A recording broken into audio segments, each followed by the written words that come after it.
Live. Good afternoon, Jaime Trinidad, and Good welcome. afternoon. And Thank welcome you. everyone to this exciting talk that we are going to have with Jaime.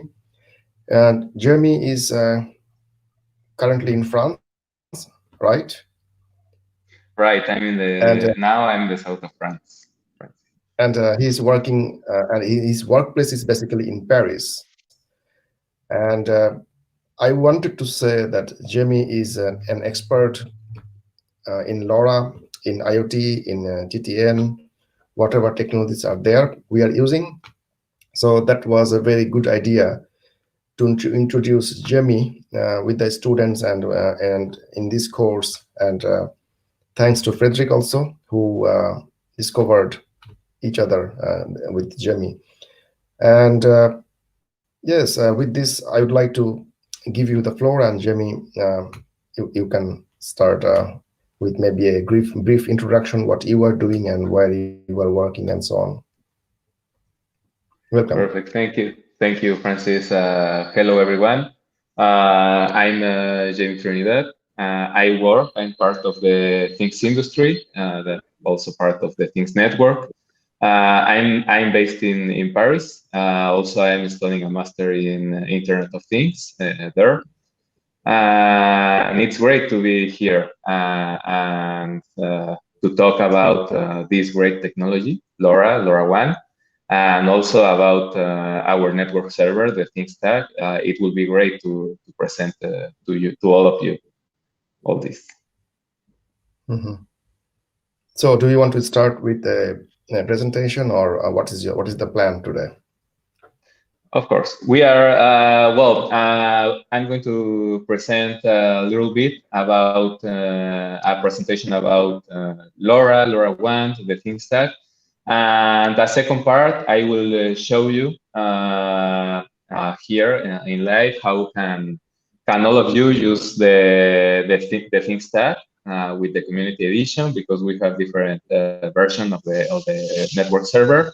So you can see how it works, all the integration we can use, and a little bit, if you know, we have plenty of documentation about LoRa and LoRaWAN. So it's great that you can visit all our pages, all our media, because all the time we deploy information about this. So now I'm going to share my screen. Mm-hmm. And before you start, maybe I can start also with a general question, because there was Semtech. Obviously, Semtech is the inventor of LoRa, and then there was TTN for several years, and then now why there is TTI? So why there is a move from TTN to TTI? I mean, this question came into my mind, and it can be question for many others.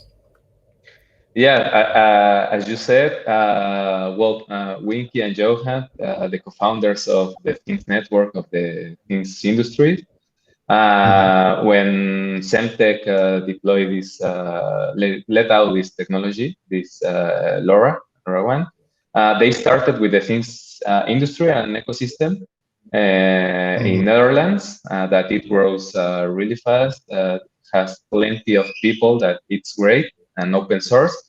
And then helping with projects, with solutions, they make the Things industry, that it has the enterprise stack, that now it's more private for companies, but it continue also with the community edition, that it's great. So that's why the changes that from the Things network, the Things industry, but they already still there. It won't disappear. No, the community, it's priority for us.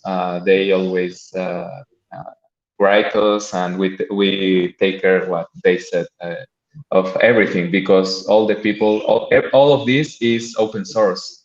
If you can enter, and the Things industry, it's the fifth company in Netherlands that just deploy open source. So it continues this way.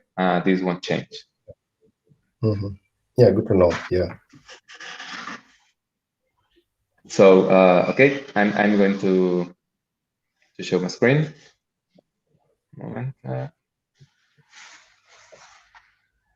Yeah, there should be a share button at the bottom. Yeah. Yeah. Jaime Trinidad joined. And, Yes. yeah, already. Okay. So can you see my presentation? Yes. Okay. Well, I want to talk a little bit, quick. Why LoRaWAN is awesome. You already must see some videos about Johan talking what is LoRa and LoRaWAN. But as you know, it's a low power wide area network, this protocol, and it's ultra low power for devices, the long range. It's perfect for some application. We can have public and private deployments. It has deep indoor penetration. All these points make this technology great for IoT, as we know.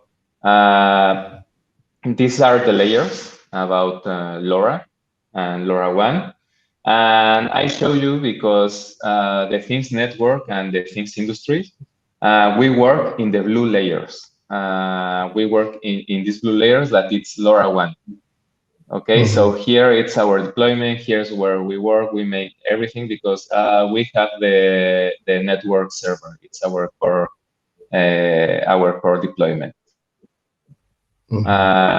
This is the architecture, the general architecture of LoRaWAN. As you may see, the star topology, that we have the end nodes or end devices that forwards packets to the gateway. The gateway only forward the packet to the network server and to the application server. This is the general idea of how most the LoRaWAN network architecture must be.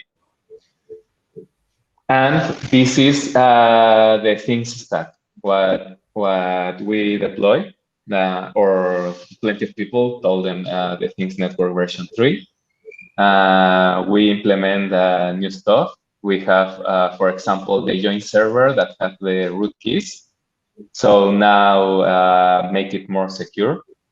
We have, well, with obviously the network server, the application server, the identity server that have the users and other information. And all of these always can be monitored. So this is great for all this. And it continue with the LoRa standards.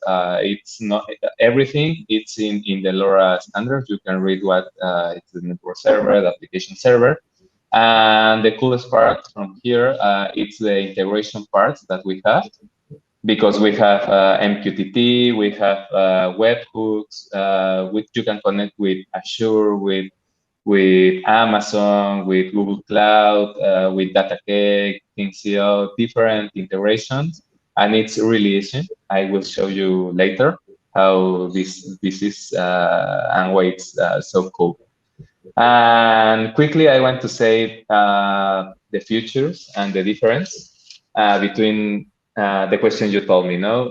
Why what happened from the Things network to the Things industry?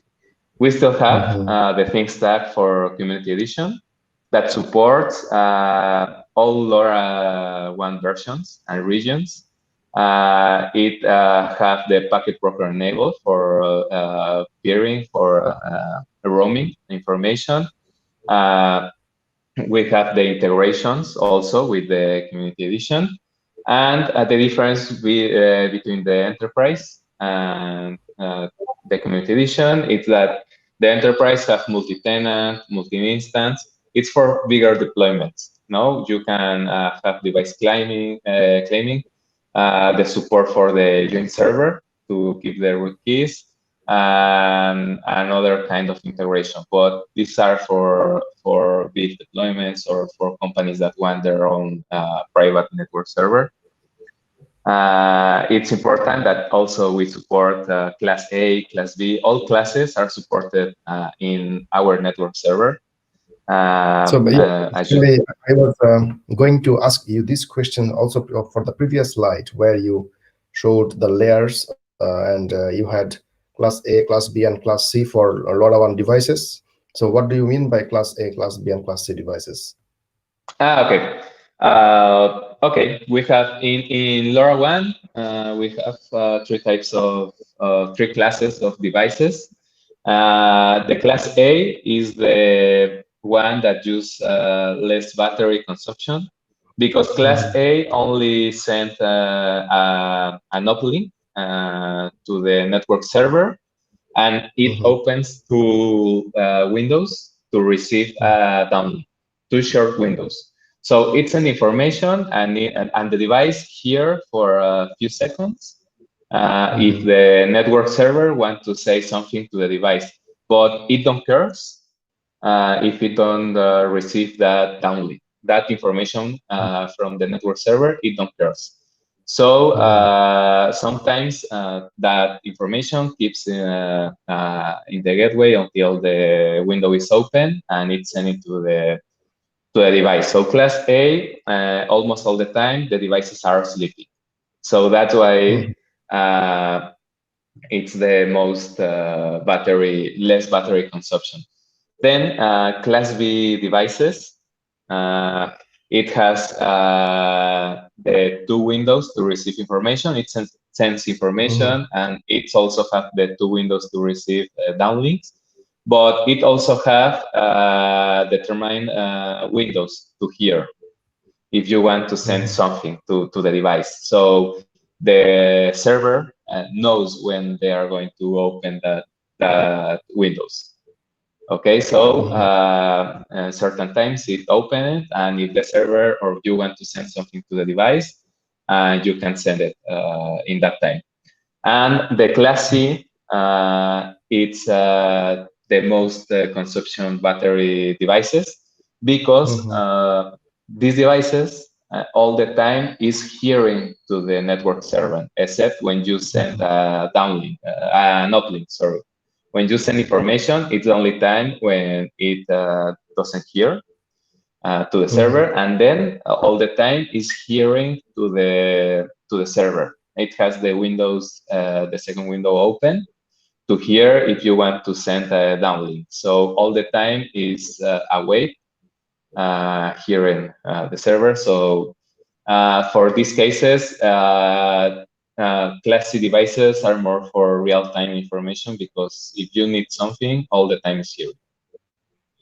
So So basically, these are, yeah, sorry. no. So I was saying that, sorry. Basically, that class A, B, C, it is defined how frequent it's listening to the network server or how frequent they are sending the data, right?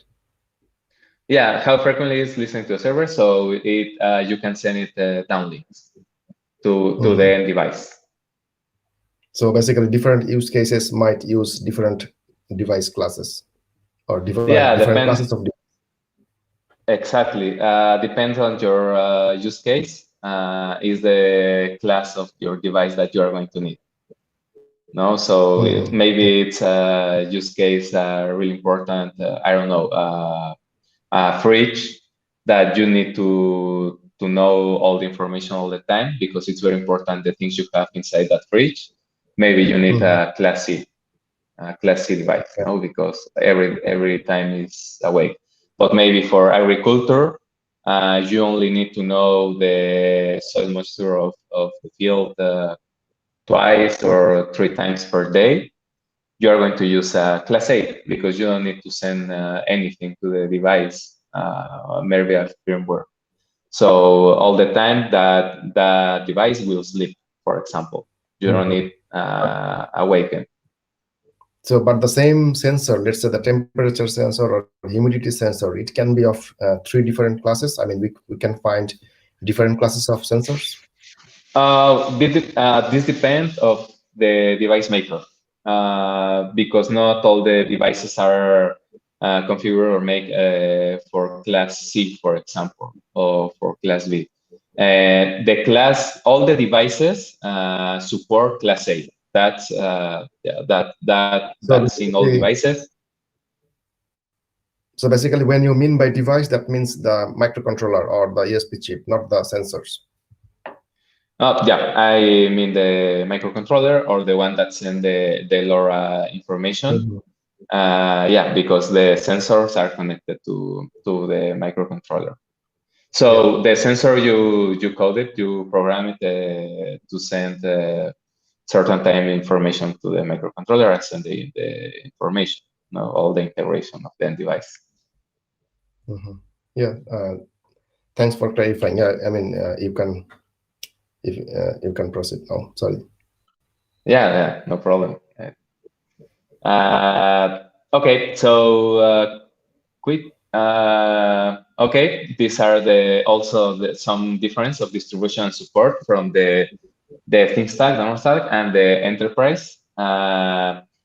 That from the open source you can download from the GitHub. I will show you later. So you can install it wherever you want. We have some specification. And with the enterprise, it's in the cloud hosted. You can have your dedicated cloud. These are some difference between the community edition and the enterprise. To understand more why this question, the first one that you asked me. Yeah, sorry. And Since you were talking about the comparison here, so we got a question also on that. So about the long range. So does the long range differs in TTI compared to its previous or TTN? oh, sorry, can you repeat me the question? So the long range. So what is long range for TTI? Does it vary for TTI, or is the same coverage that people can get? It's the same. The same that people can get. Actually, the difference between these ones are support that it's, for example, for the enterprise edition, the support it's 24/7, and from the ThinkStack, it's more the community support that we have as TTN, because it's the same community, the TTN in the ThinkStack. It's only the new version. Yeah, I hope I answered the question, or yeah, I mean, at least the guy who asked the question, he did not write anything, so it seems yes. Oh, okay.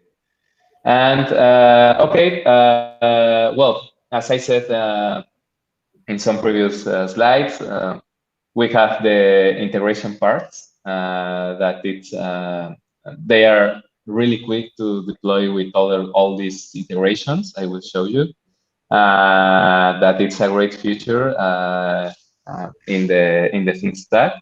Now we are working with really hard with Azure to make it more faster, the integration. But we have the with Amazon Web Service, with MQTT. So any integration you use using MQTT, you can use it with all the APIs or with the webhooks.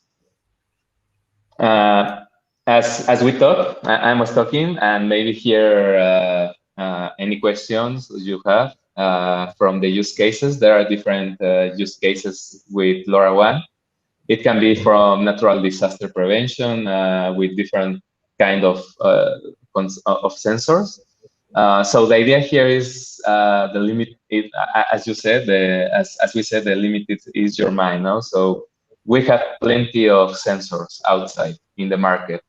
So you can take any sensor, you can code it, and you can send information to LoRaWAN. So maybe for natural disaster with some floods or with some weather station, you can start sending information, and with all that analysis, you can make prevention.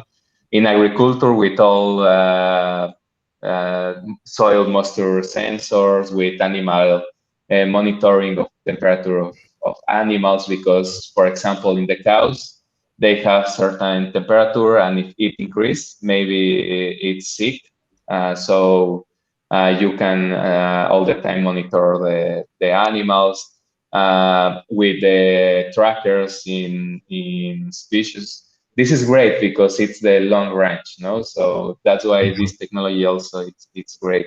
Industry control with the devices for vibration in smart cities with energy meters for homes, buildings, all these kind of use cases. There are plenty that you can use in LoRaWAN. So it's great if you have any project there, so students can make their own use cases, imagine what they want, or some problem they can fix with using some sensors or something like that.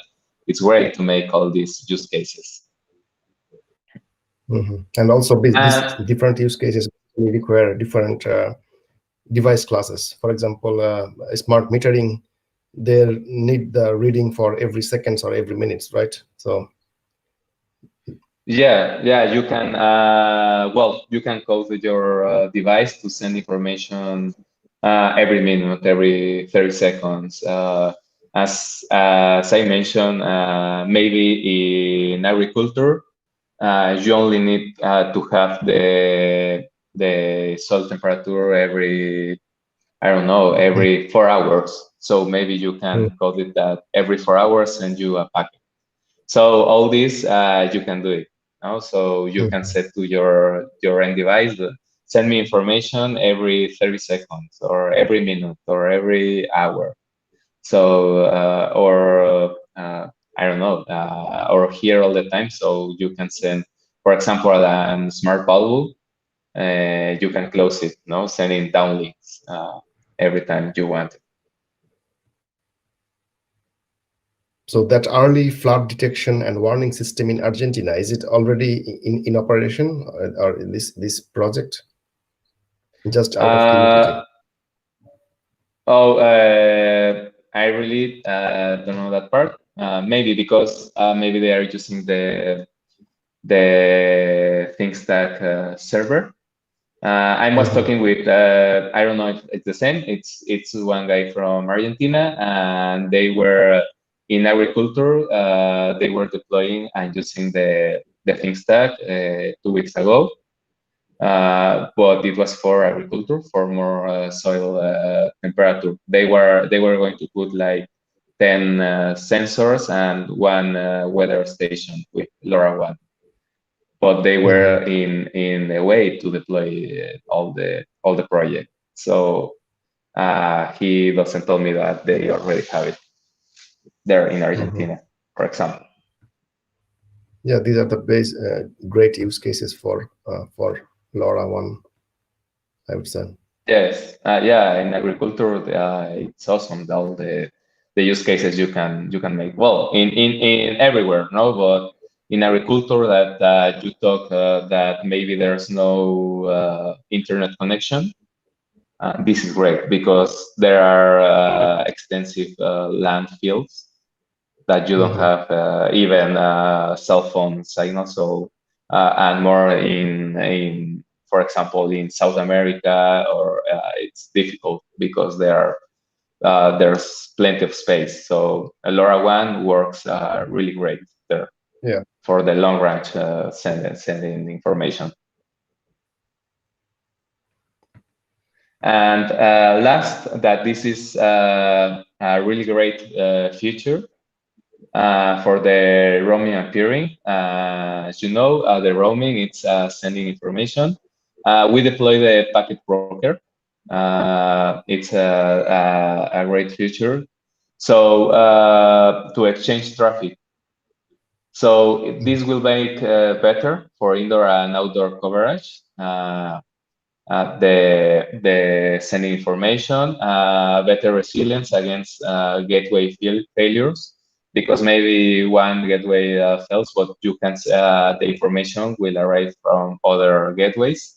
It has more network capacity. It will be bigger, the network deployed. and will make longer battery life, because maybe your device it's near from a gateway that it's not yours, but it has the packet broker. So instead of, I will talk about the spread factor that it's in LoRa. Instead, maybe your sensor, your end device send a packet with a spread factor of 12, that it's the slowest and the more battery consume. Maybe has a gateway near, so it will send the information to that one, and maybe it uses the spread factor 7, that it's the better or the best one for energy saving. So this is great, and that's because the packet broker. So it will send it to that gateway instead of maybe your gateway that is far away, and all the ThinkStack versions, including the community edition, has enabled this packet broker for the roaming, for the exchange of traffic. It's our global backbone of LoRaWAN traffic. And it supports, as I mentioned, well, it supports Class A and Class C downlinks and device activation. So also, you can download, you can see all this information in GitHub. As I told you, everything is open source.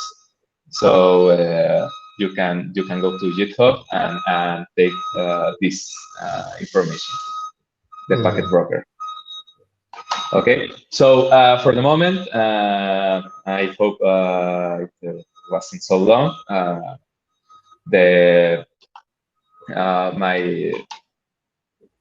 My presentation, I want to show you all the information we have. I want to show you the network server, for all the students. You can use it. You can only you have to register, and you can start deploying to the project. So your project you want. Maybe it's near where you are. Maybe there are gateways. That this will be cool. So you don't have to buy any gateway, because if someone is there and it's public, it will send information. For other ones, maybe it will be necessary, but this is, I want to show you all of you, all this. Also, I want to talk, well, I will show you how we are deploying. We have more than 22,000 gateways around the world. We have more than 150,000 developers making LoRaWAN projects with the Things network, with the Things industries. So this is cool. I don't know if you have any question until now. Not yet, but I just wanted to ask basically even before. So you are talking about spreading factor. So maybe many of us might not have idea what is spreading factor. So can you briefly introduce why spreading factor is important in LoRa? Yeah, Or I know obviously. technical term. Yes, of course. Well, LoRa, the physical layer, it transmits information with it's called the spread factor, that it's a chirp. It's a chirp because I will make the noise. It's like a bird sound. So you can think that the information it's sent like with this sound, no? So it sends information. So it make it secure. And we have different spread factors to send information. If the end device is near a gateway, it will use, we have spread factors from 7 to 12, these numbers. So 7 is the quickest spread factor, and you can send more information here. And it has to be near the device. So it will send it really fast. No, and if the gateway is still is far away, maybe your device needs another number of spread factors, so it will be longer the chirp. So it will start growing up. For example, an spread factor 9, it will be like, and it will send information. I make the noise because I think it will be great to see this information. So for the longest information sending, we use the spread factor 12 for more range.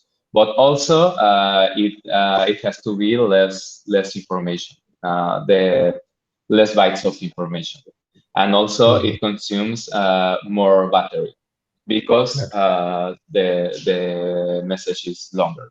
Yeah. No? Yeah. Thank you. Yeah. No problem. Okay. So okay, I will show you. This is great.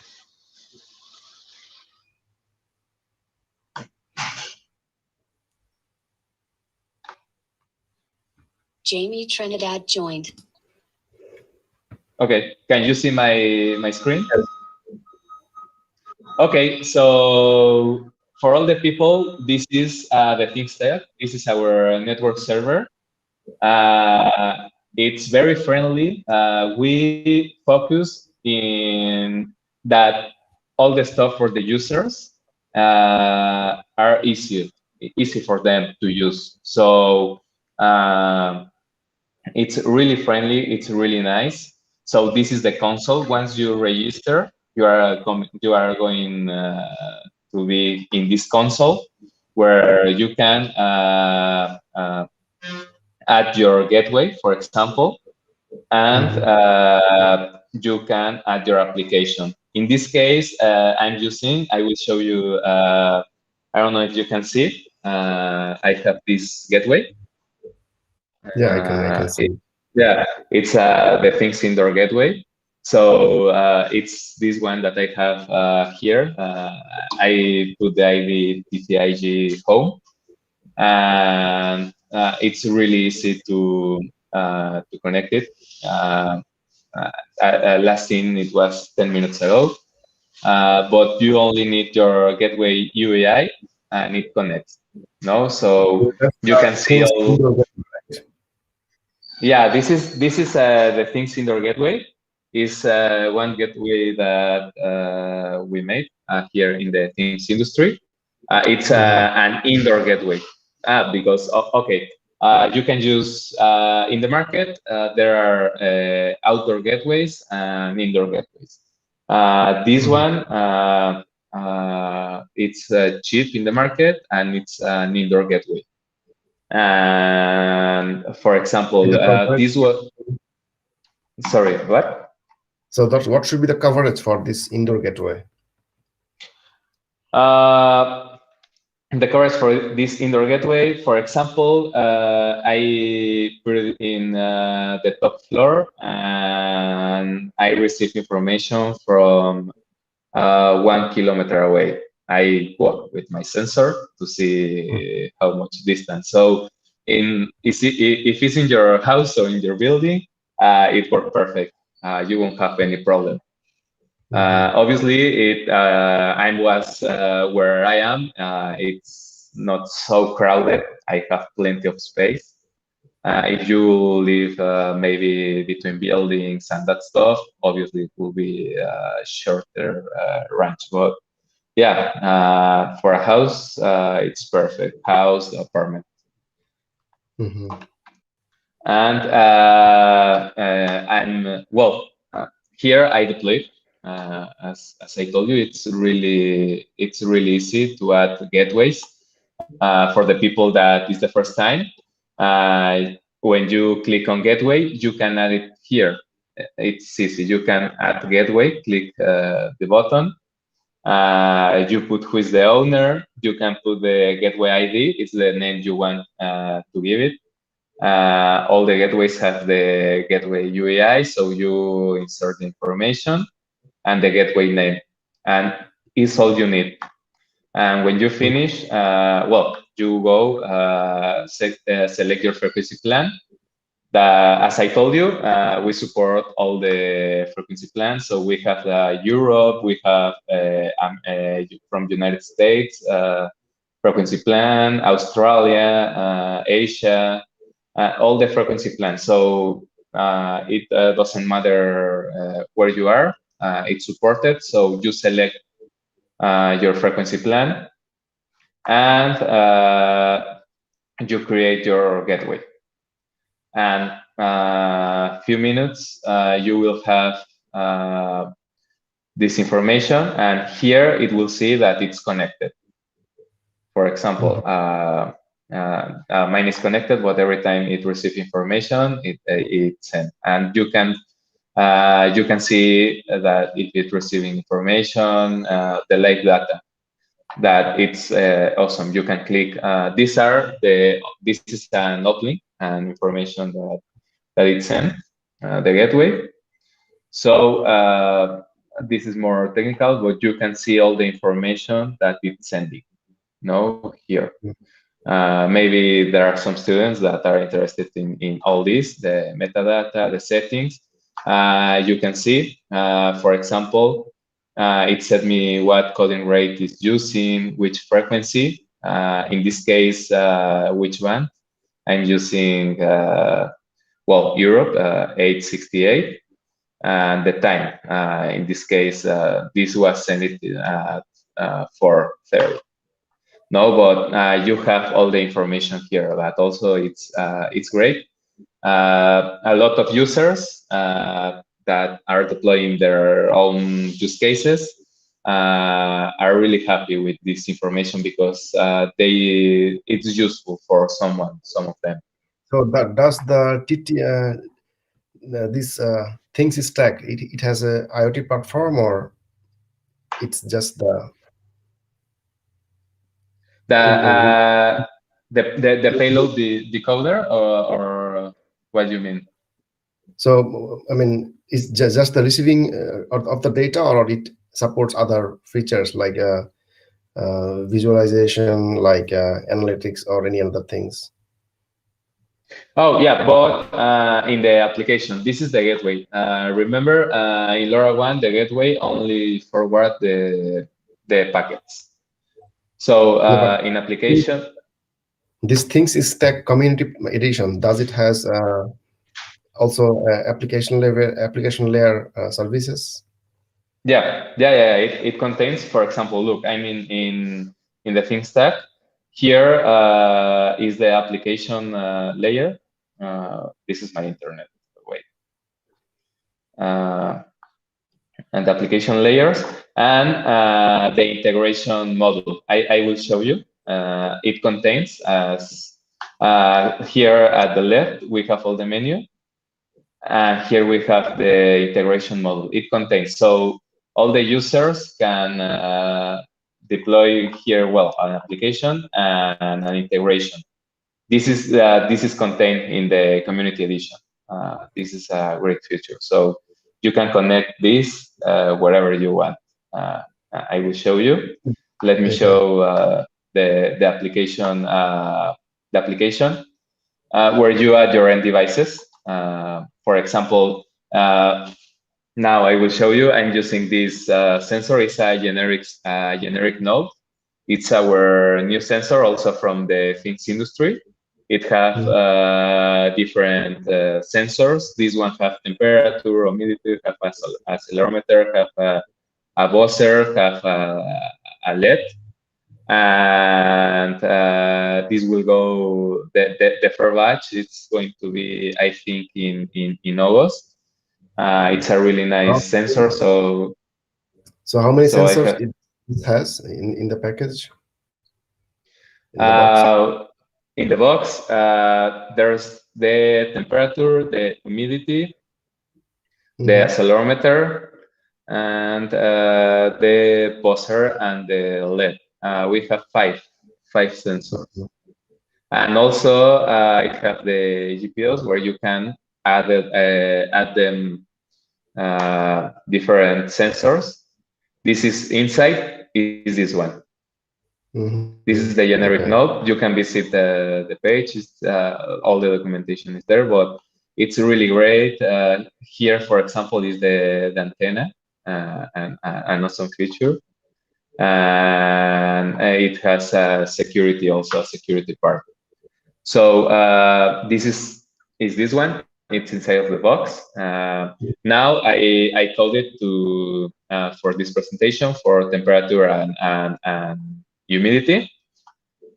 And for example, when you want to create when you want to add devices, you have to create an application. And once you create an application, you add your end devices. So you can add the end devices you want. And this is also a great feature we have. Users, if you make your project, you will see this part. It's a great feature for this year, the device repository, that device makers are adding their information here. So this make to the users to deploy to other devices really fast, really fast. For example, all these are device makers, different brands. We have the meters.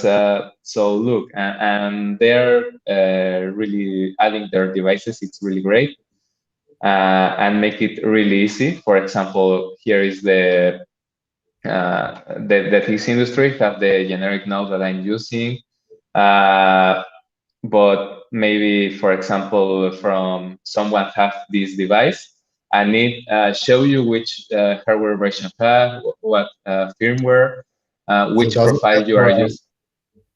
Does it has the PyCom brand in the list, or they have to add new brand?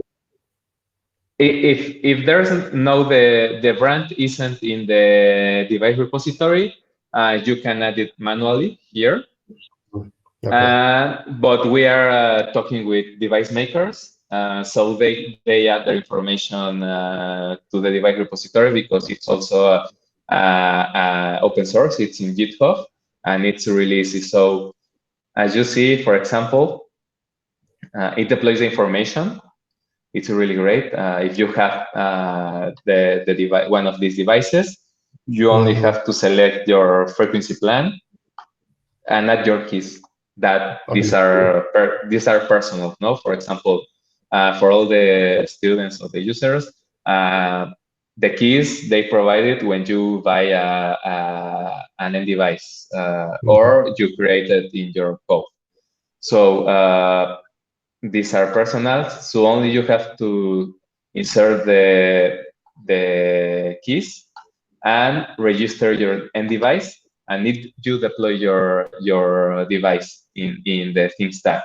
If, as you said, if you don't have the device here or the brand isn't here, you can add them manually.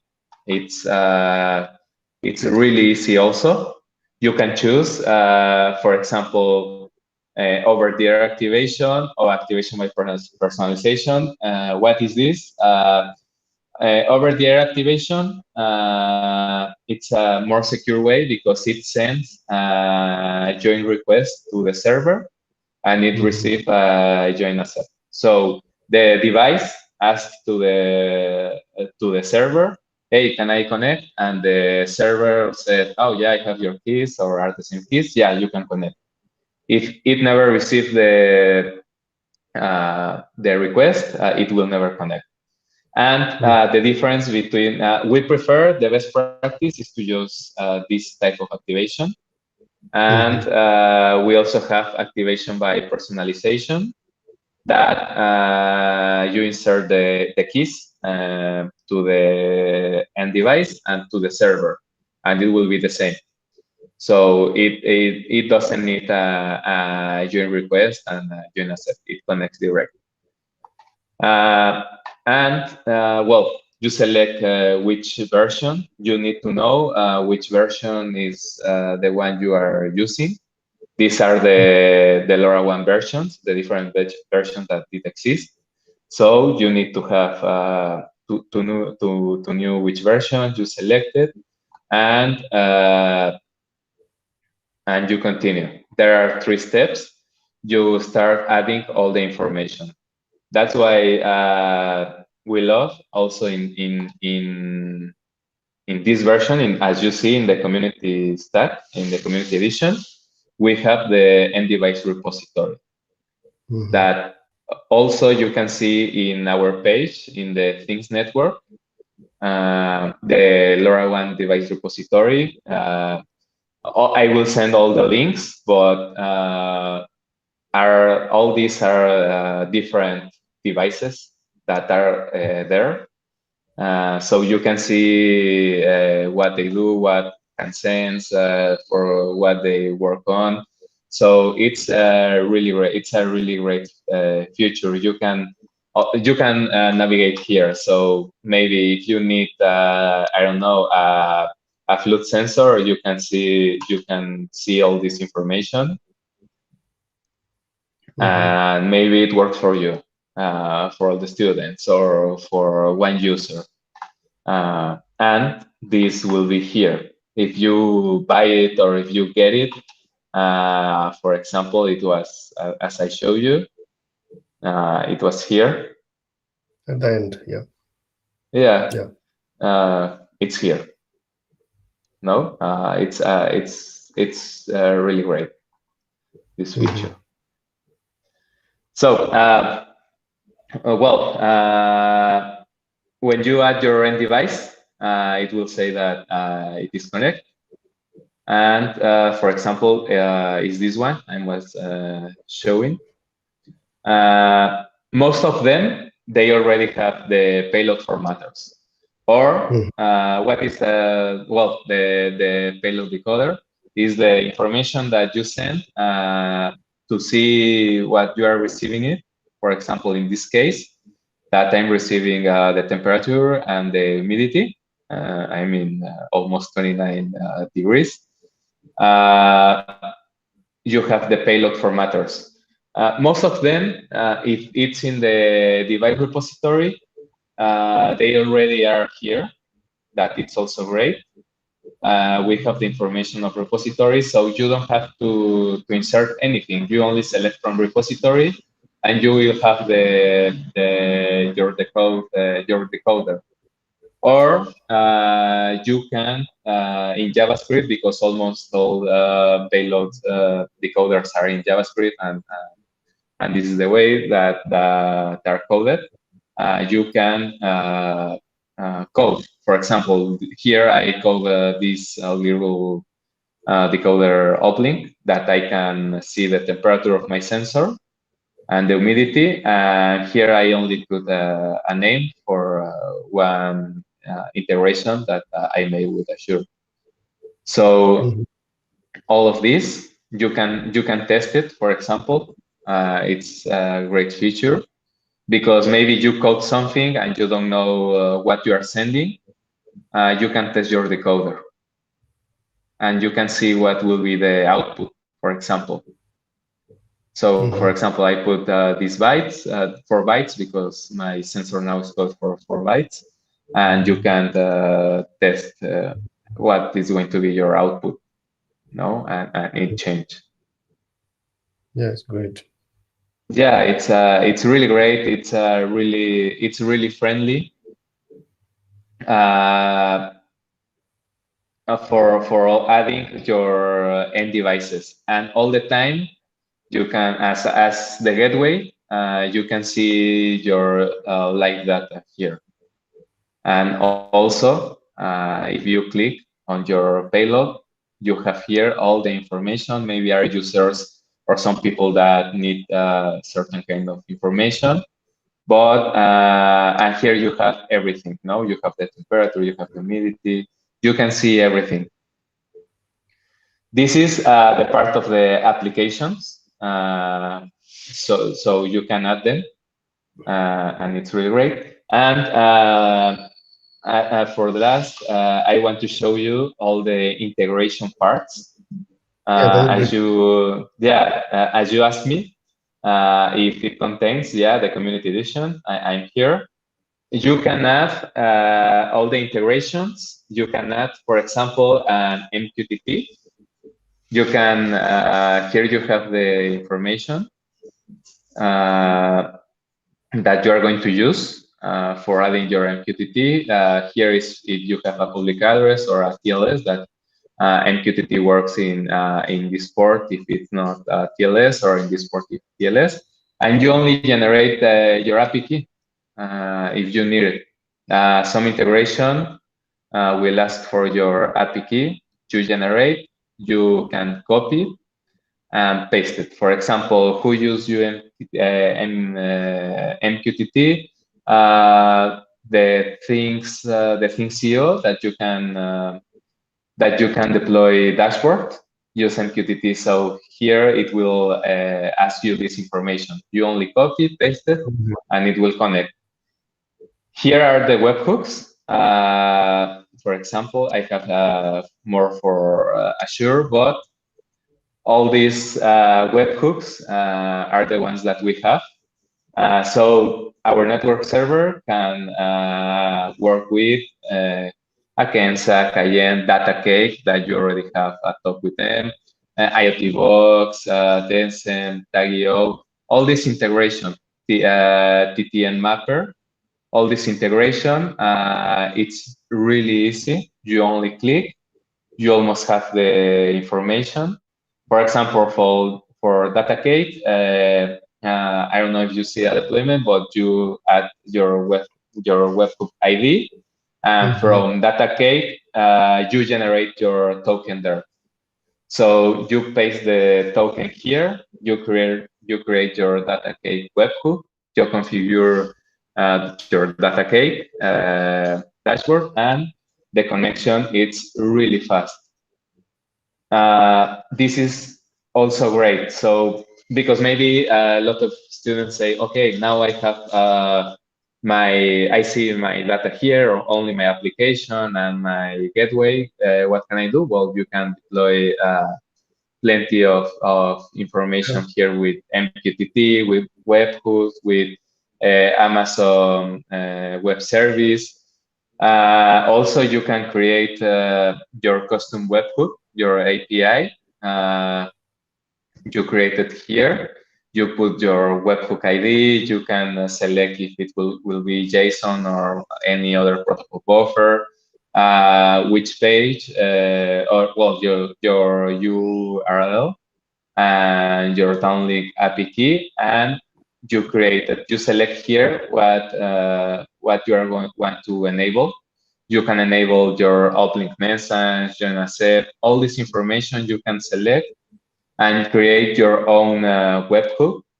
For example, I'm going to show this one. I create some for Microsoft Azure.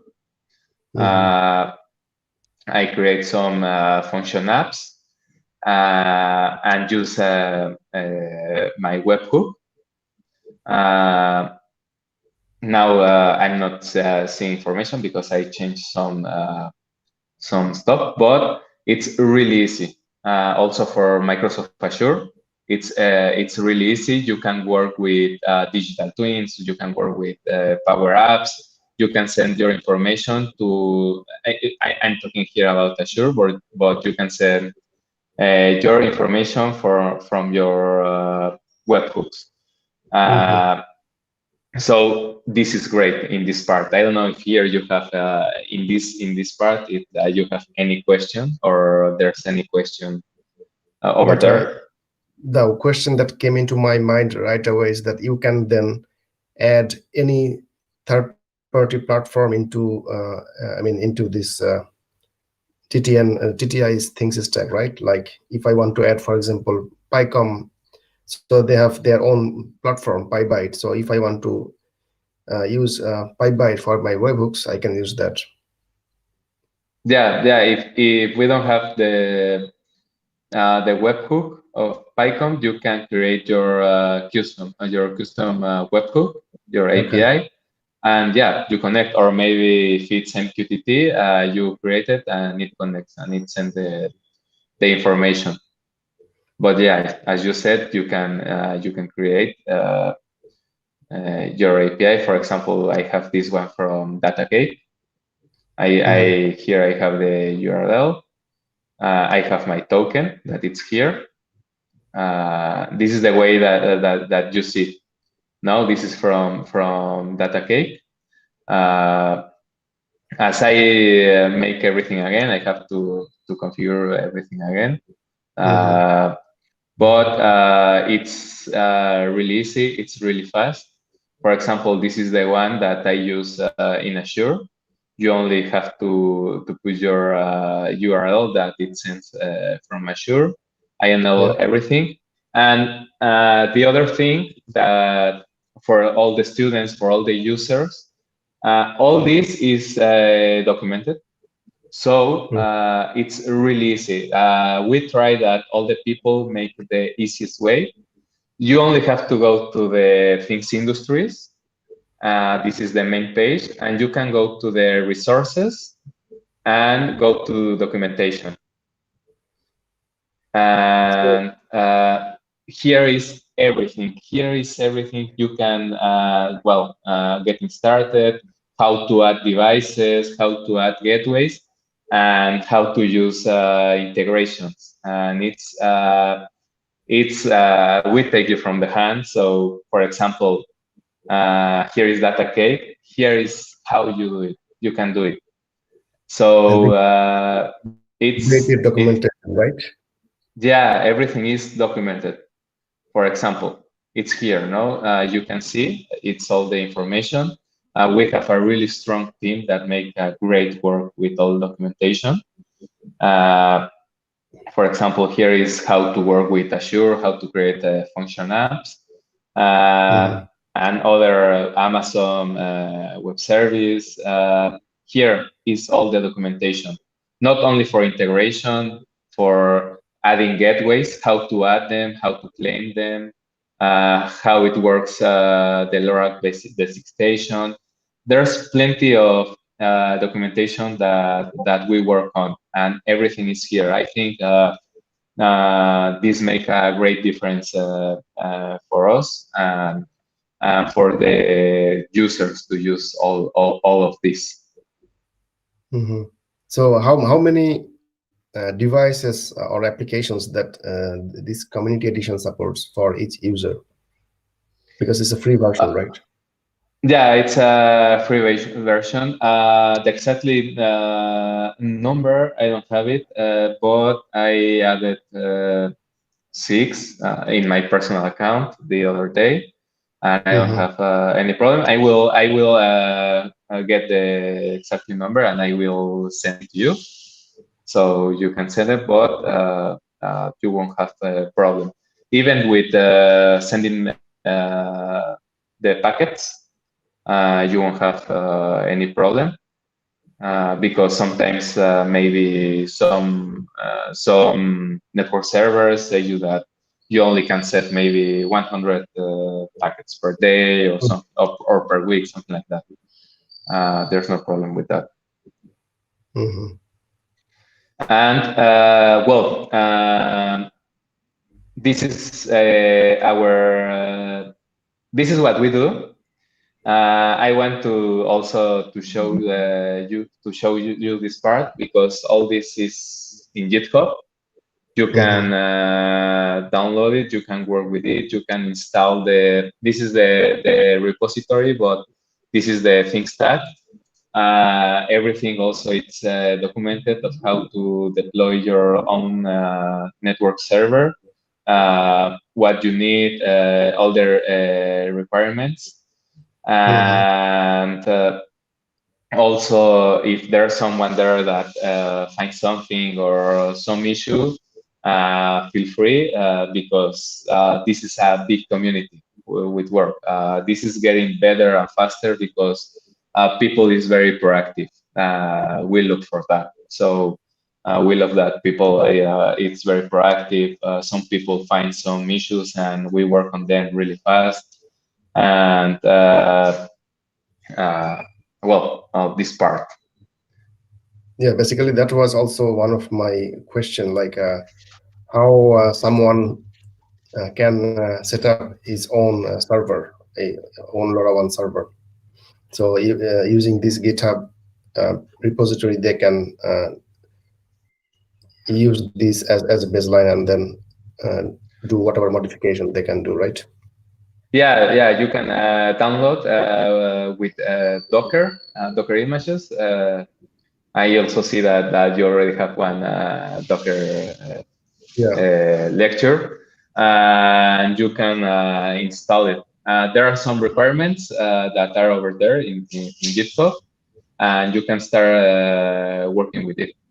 Or you can go to the ThinkStack Community Edition. I will send you the links so you can register and you can start using the console. You don't need to download and to install it if you can, if the users can, but you can do it. Can you share the links? I mean, right after the meeting, so that I can also share these links with the students and the people. Yes, of course. Of course, I will share all the links. Visit our page, the Things Network, the Things Industry. Almost all the information is there. There are also you can communicate there. There's the ecosystem, the community, the blogs, all the issues are over there. So we try to that all the people communicate with us and we attend that part. Yeah, that would be great. So before basically you said something, there is already a questions about the Summer Academy. So maybe you can give some more information that. Thank you for that. Okay, as this is an IoT course, I want to invite everyone.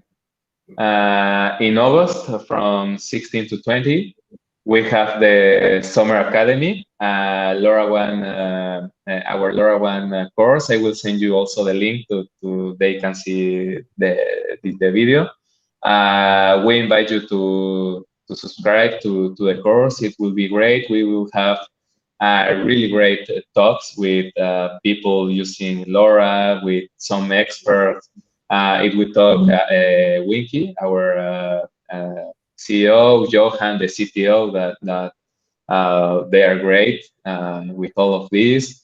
We have experts from the things industries, experts from other companies. There will be a hackathon at the end that it will be great. I think there will be 2 days of hackathon, so it will be a great challenge to learn LoRaWAN.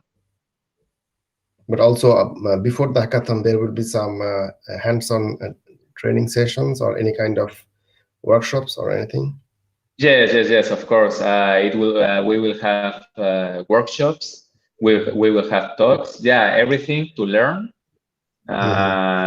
from maybe anything, or maybe you know something. There's no problem with that. So you can get better, and at the end, to deploy your LoRaWAN projects. So that's the idea. I think there is also involved some sorts of certifications, but probably you have to pay for it. Yes, we have from the Things Academy, we have LoRaWAN certification. There are 5, if I'm not wrong, from the basic, from security, from the ThinkStack.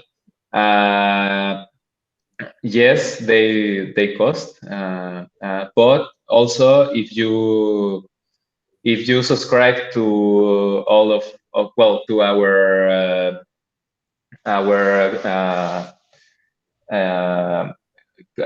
community, to all the I forgot the name. Sorry. I will send you the link. If you subscribe, you can have access. Even for the Summer Academy, I think there is a option that you can choose to get a certificate once you finish the week-long school, right? Yeah, you can choose if you want the certificate. You can choose. It have a cost, and you choose the certificate. You got it. So there was another question about age. So what is your age compared to today's mobile operators? Sorry, what? So what is your age? So I guess by age means he meant the limit in terms of coverage, or in terms of maybe there can be other factors, but compared to the mobile operators, like LoRaWAN and mobile operators. Okay. Yeah, the difference. Well, the range from LoRa, for example, in cities that we have different factors as buildings, houses, trees. Maybe if it's an outdoor gateway, the range can be 4 or 5 kilometers of range. Depends on the gateway on the device. All these factors obviously affect. If it's an open field, you can go to 10, 15 kilometers. And well, in mobile, if you have cell phone or mobile antennas, you will have coverage. But there are some parts that you don't have, or you have low quality signal. And that's the difference between LoRaWAN, because it's really strong, the signal. So I really don't know how, in meters or in kilometers, the mobile coverage, but without at least one antenna, it's not so long. So then he clarified he was asking competitive unique selling points. So what are the good points of basically of Competitive. LoRaWAN? So yeah, I mean, So he already got his why, answer. yeah, why to use LoRaWAN? I think so. Yeah, and then I also got another question into my mind. So we are talking about thousands of gateways, right, around the globe, but each gateway, how many things they can accommodate? Let's say in terms of numbers. Is there any number, or what is the depend? What are the parameters that it depends? Yeah, it depends of the number of channels that the gateways have, and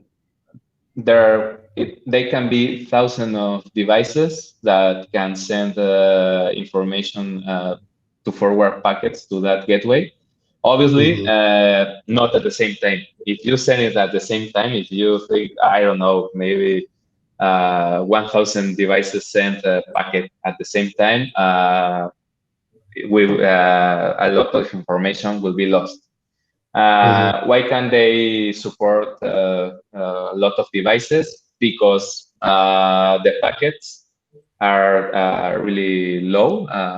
There is short information, and they can arrive at different times. So, and in different channels. So that's why they can support a lot of devices. Obviously, it depends on the gateway. Here, it's more on the manufacturer of how many channels they have, because maybe they only have one channel. They are little gateways that only have one, but they can have the 8 channels if they're stronger. That things indoor gateway, how many channels it has that you showed? The things indoor gateway, I think it has the 8 channels. Let me check it. Because I guess there is another terminology that is used alongside gateways is duty cycle. So the more channel you have is better, but the less duty cycle you have is better, right? Then you can serve more devices. What percentage? Yeah, exactly. To what extent those devices are active, or how frequently they are sending messages to the gateways? Yeah, for example, this one, the Things in the Gateway, it has the 8 channels. So as you said, the duty cycle in Europe, it need to be less than 1%. Yeah, I guess close to 1%, or that's the standard, I guess. Yeah, it's a standard. For example, in United States, they don't have limit for the duty cycle, but they have limit in other ways. No, they have different limits. The size of the packet. So all these we have to stick to the regulation of the area. It depends of that regulation because they are different around the world. In the United States, are different. For example, in South Korea, it's mandatory that the device listen first. So So basically, can you do or change these configurations when you are working with the device or not? I mean, it's fixed by the developers. yeah, it normally the devices it has the adaptive data rate. So they automatically adapt and change. They change also the channel if when they send the information and they receive, they make this adaptation or this change if it's necessary. Obviously, adaptive data rate are for static devices, not for example, for trackers or for that. No, they have to be at the same time, and this is automatic. This changes for sending information. And then there was another questions about the frequencies. So what is your take on the frequencies in Europe? So why 868 megahertz more popular than 433? And then there is another part of the question. Isn't 433 megahertz available all over Europe, or is it that 680x megahertz can transfer more data? What is more popular? I think it's the standard one because I think there are all the 8 channels more than 433. Also, 433 are not able, I think, not in all countries in Europe. I don't remember because the other day I was reading the list and not all the countries admitted the 433. 433 is for Asia, right? If I remember. No. For Europe, it's as they asked. For Europe, you can use 868 and 433 megahertz.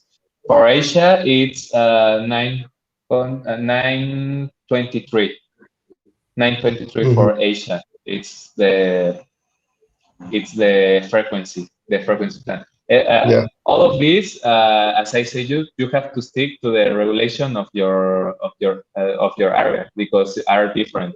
For example, almost all America, if I'm not wrong, they use 915. No, 992. Yeah, 950. They use almost all America except if I'm not wrong. Sorry if I'm wrong. Except Brazil, but Australia use 902 if I'm not wrong. So you have to stick the gateways, also the end devices have to be ready for that area because maybe you have one gateway and you from Europe 868 and you go to United States and you want to take it, it will be because the parameters and the rules are different. No, they are established and every region established that. Also in Russia, it's different than in Europe, so that's why there's other configuration. India have their own configuration. As I said, South Korea, for example, they use the part of listen before transmitting. No, so they have to open to listen. If the channel is it's not busy, they can send information. I also, I mean, while you were talking about this, I got another question out of my, out of nowhere. So, for example, I added a gateway to Things Stack into the Community Edition or any edition or Enterprise Edition, and then my device got connected to that gateway or talking to gateway, But if I moved my device, let's say, close to another gateway, and then what should I do to listen to that device? Okay. If the gateway is public, for example, and Mhm. it's in the thing stack or that stuff, and has the packet broker, you don't need to make anything. That gateway will receive the information and will roam the data to your network server. But there, That's why I mentioned the packet broker. It's the mhm, coolest thing. So the idea, because maybe you move and you are in a distance where your device can also reach your gateway, but yeah, maybe with another spread factor, no, and maybe consume more battery. And as you said, maybe you have one closer, and it will be great to communicate to that gateway and send the information to you because it will use a small spread factor, more energy saving. That's the idea of the packet broker. Uh, mhm, and how it works. And I think it's a great future, the future of the thing stack. mhm. So that's the reason you presented that, I think, initial slides about roaming and peering. Yeah, with that part with the packet broker. That's the part of roaming information. And what is the general practice? I mean, does Things Network rely on amplifiers or like more powerful antennas to accelerate the frequencies or the data strength, or you The don't use? No, the idea is that people start using the packet broker, so we have better network coverage.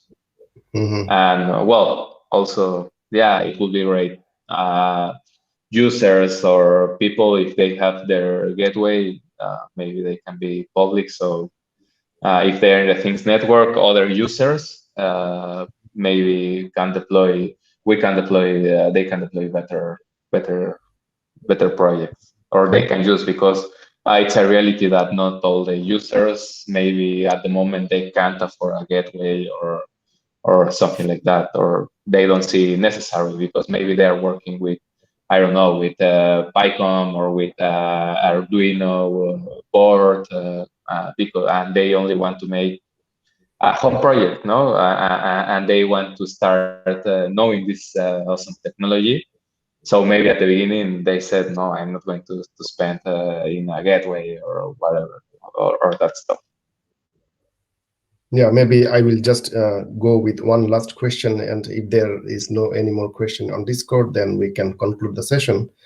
So I recently learned a new concept or idea, that is device as a service. So because everything as a service now, so device as a service. Maybe you can give some more lights on that. What we mean by device as a service, in especially in the things community. Oh, device as a service. Yeah, Actually, I haven't heard a device as a service, but because now I it's imagine. a fairly Now I fairly imagine. Yeah, now I imagine what goes as a software as a service. That maybe you have your devices and you deploy.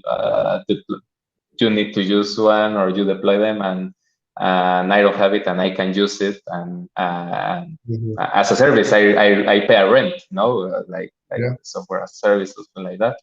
It's the first time. It really is the first time I hear this concept, because I but guess it's more related to TTI, because TTN did not have this concept. So now moving to the enterprise and making it a business, it's, I think, this device as a service came to someone's yeah, mind, yeah. and it's. I will explore. You give me a nice concept. I will explore, and I will tell you now. For a moment, it is the first time I use, but I hear, but yeah, now in my mind, I'm imagining everything from device as a service. How can it Mhm. works? So we don't need to build our own device, we can use basically maybe, I'm not sure, Yes. but others devices. But then the security will be an issue, right? I'm not sure. Yes, let me explore a little bit to not give wrong information. But yeah, I think we will sometime and we will go over there to device as a service. Yes. That actually, yeah, I hear some time ago I was in a project a few years ago with some 3Com devices, and they, as you said, they rent the devices. Yeah, it's the same. I think it will be the same. Yeah, with this last question, I want to thank you for your time and whatever you showed with the community edition for with things stack. I think that's very useful for the students, and most of the students are basically working with either TTN or the PyCom or DataCake and so on. So definitely they will be useful for the students. And I also like to thank you again for joining us, and we wish you a good luck for your degree, and enjoy your summer. Thank you very much. Thank you for all the people that is here. I will send information so you can deploy it in Discord. And any question you have, feel free, everyone. I will let my information also. Feel free to write, to ask any question. It will be a pleasure to help, and also it will be great to see many LoRaWAN projects over there. So thank you Yes, very this much year for the invitation. yeah, thank you. You are welcome. And this year we have close to 300 people who are working with various projects. So I guess there will be some exciting outcomes. Yeah, it will be excited. And if you, as I mentioned, if you want, don't forget the Summer Academy. If you want to learn more about LoRa, I will send information. Thank you very much, Francis, for being here, for being the host of this presentation. Yeah, thank you. And thank you everyone else who is watching on YouTube. Have a good day. Have a good day. Bye.